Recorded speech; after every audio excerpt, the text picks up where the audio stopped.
Okay, everyone.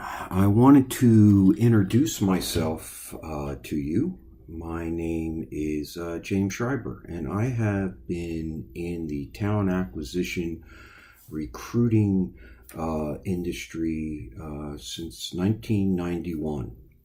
And during that time, I have seen a tremendous amount of changes and tremendous amount of growth in the industry.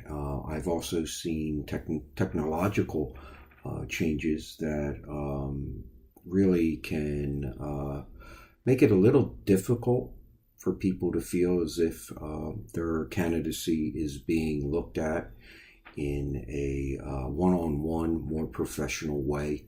So what I wanted to do today was talk about just certain things that you could do as a candidate to enhance your resume, which might give you a better opportunity to be noticed for those positions that you're looking for. So I think the first thing that I need to say is this. When you are submitting your resume through one of these portals for companies, understand that your candidacy is going into a huge database of hundreds, thousands, in some case, 10,000s of resumes. And the talent acquisition professional that is actually out there and looking at for a specific candidate for their hiring manager or for their client is really looking for keywords. I always say this: look, your resume is your resume, but it is not your life story. So don't be in a position to write something that you find really interesting that somebody on the other side will just think that it is irrelevant to the situation that they're looking for. So I'm going to start out with the three things that are extremely important to have on a resume. And the first thing seems simple enough, and that would be your name, your phone number, your email address. Again, simple enough, right? Name, phone number, email address in an area on the resume that can be easily viewed. Many times in the course of my profession, I have seen candidates with great resumes, but they either didn't have an email address on there, or a phone number that was disconnected, or a phone number that went to a phone they didn't normally check. And because of that, their candidacy was just discounted. And they never had an opportunity to, go and try to promote themselves for that position. Okay, so that's the first thing. Name, phone number, email address.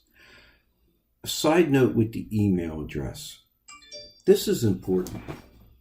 And it's important because your email address says something about you. If you're a professional, you're going for a position, and you have an email address like hotmama, bigdaddy at xyz.com, that is a little embarrassing for that talent acquisition professional to be able to take that resume and forward it to a senior hiring manager. So a good thought would be to actually get an email that maybe you just use for business. And normally your name, and I realize that between Google and Yahoo and the other accounts, it's tough to get your first name, last name, or last name, first name. But it's okay to have one of those type of the emails with a number or something that is identifiable to you. Try to keep it as professional as possible. So the second thing I want to talk about that I think is extremely important is when it comes to the description of your current and past positions. Your current position should read what the company is, what your title is, the date you were at this company, and then a bullet point, 3 to 4 to 5 bullet points on your resume of what you have done there, what the highlights are. To simply sit and write a book on what you do on a daily basis doesn't fly. And the reason is because talent acquisition professionals literally are skimming through resumes. They are looking for certain words. They have a job description and they are looking for apples to meet apples.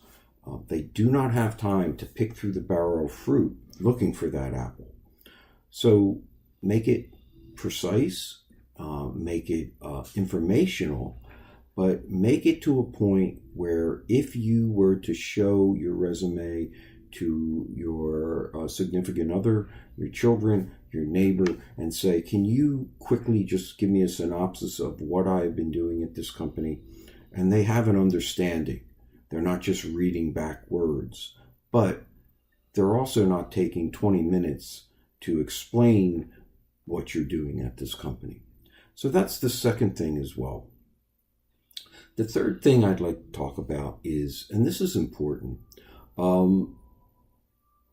any educational degrees you have, any certificates you have, they need to be listed. Okay, it's important. And the way that works is XYZ University, BS, BA, MA, MS, PhD in this field of study. You can put the location if you want to. It's not really that important. But the one thing you should never put, and I can't emphasize this enough, the one thing you should never put is your dates. The date you graduated, the date you attended that college or institution of learning. There's a reason for that. Number one, you want your candidacy to be evaluated based on your background, your experience, your education, and how that will intertwine with the job description. And then your ability to communicate that if you should be lucky enough to get on a phone call with a talent acquisition professional.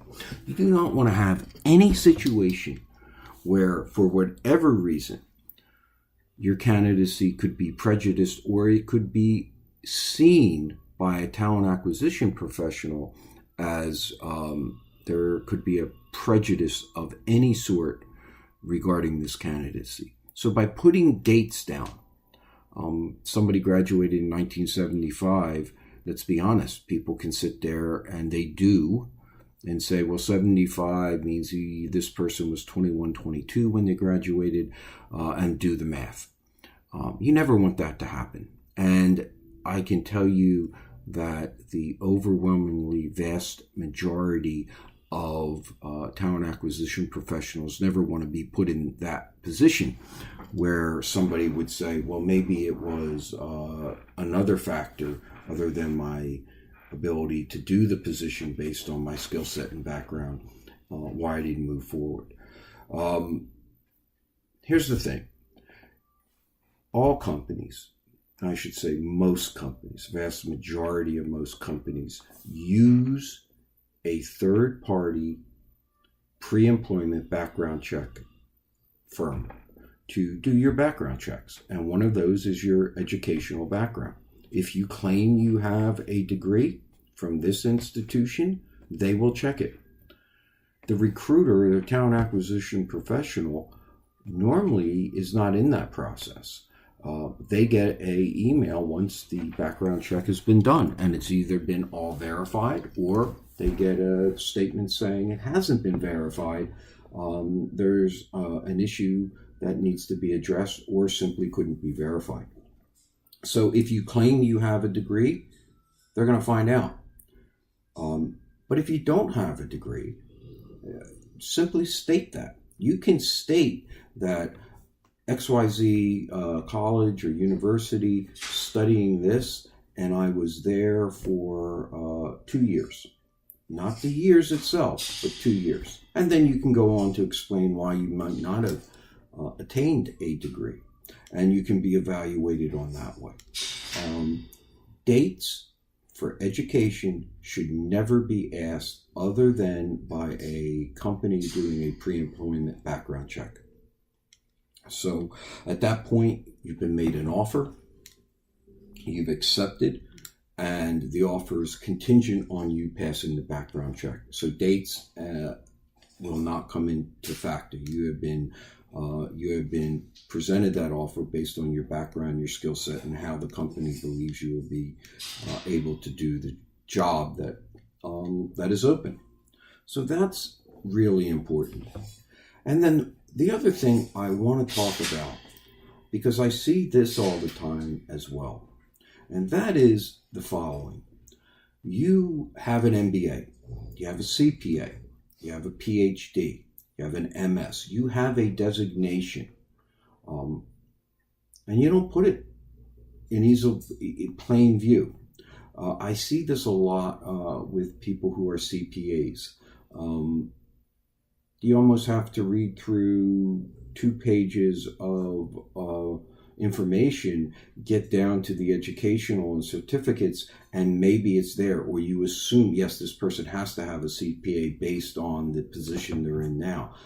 But when a talent acquisition professional is doing that initial scan, they are looking for something. And it might be a CPA, it might be an EA, it might be an MD, it might be a PhD, it might be a master's. If you have those designations, put it in your title. Your name, comma, whatever that designation is, your phone number, your email address.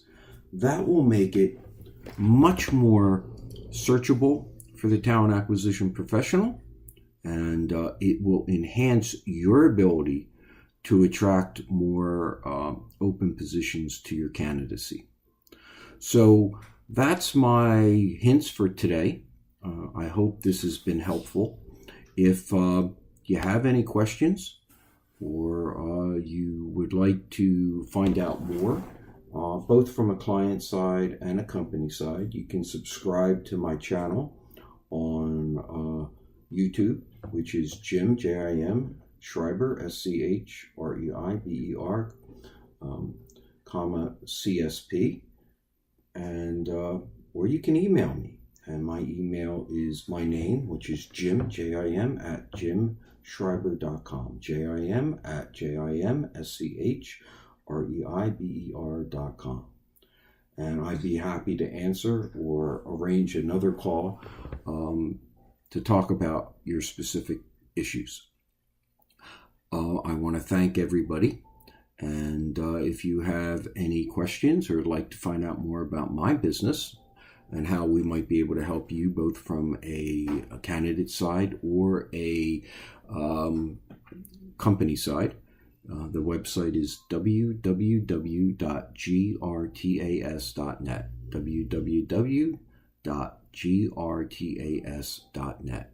Thank you again, and remember, time to think, time to act. Have a great day. Goodbye.